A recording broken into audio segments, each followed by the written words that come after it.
Caryn, we've just spent a couple of hours together, and of course I'd read your book before coming to meet you and loved your book, but it's always so different when I come and meet the author in person, and with you, just hearing about your challenges and your traumas has really connected with me today, and I really appreciate that. And one of the things I love that you've shared is your definition of thriving, and I'm going to read it out because I love it so much. It really spoke to me. And you said, I feel I'm living life in a way I haven't before. And you described that as living life very mindfully. And I know that in this video we don't have an opportunity for you to share all of the challenges and traumas that you faced, but I'd love you to share the challenge and the trauma that you faced when you lost Ted. So if you could say a few things about that. Okay.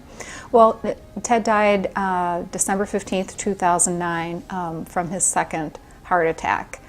I should have been much better prepared to get the call than I was because, like I said, he'd had a previous heart attack and I'd gone through breast cancer. Our daughter had a bone marrow transplant. My parents died when I was young. So death had always been lurking at our door. And yet I live life like many people, sort of in denial and defiance of that and not being very well prepared. And it took a number of months for me to really have a reckoning with that and to figure out how I was going to move forward after realizing that the family I'd worked really hard to bring together, a blended family of 4 with a special needs child, wasn't going to have the future that I dreamed that it would have, that I wasn't going to have the life that I had desperately wanted, which was a normal life because I didn't have one growing up.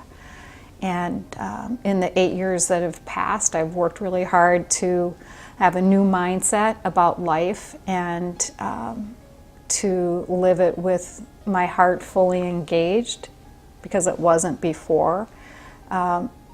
Being very aware that it's not going to last forever. And I do want to talk to you about one or two of the strategies that you've used to enable you to move from all of this trauma to living the life of thriving that you're living now. But before we do that, I'd love for you to share the little bit of good news on the horizon, if you would. Well, the good news is that I have a wonderful new fella who I met 9 months ago because I used one of my strategies, which is to reach out.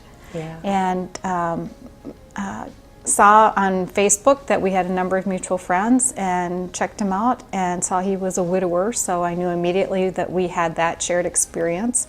Saw that he was out and about living life, and that was very appealing to me because that's what I was doing and want to do more of. So I sent him a Facebook friend request and he accepted, and now we're crazy. We're smitten about each other. I love that, and I really hope it inspires some of the viewers to take a chance and reach out. I do too. It's been so worth it. So that's one of the strategies, just reach out and do it. And your book is called Bitter or Better. Bitter or Better. And can you just tell us just quickly how it was you came upon that mantra, as you call it?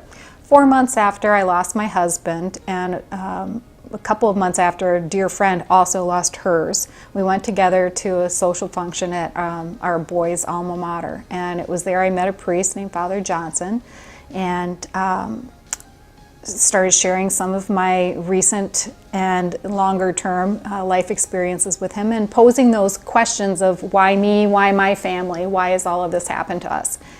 And he responded with words I call my North Star because they were just so clear and helpful. And he said, Caryn, I can't tell you why you've had so much adversity in your life. I can't explain why people have behaved the way that they have towards you and your family. All I can tell you is that when faced with adversity, we all have a choice. We can be bitter or we can be better.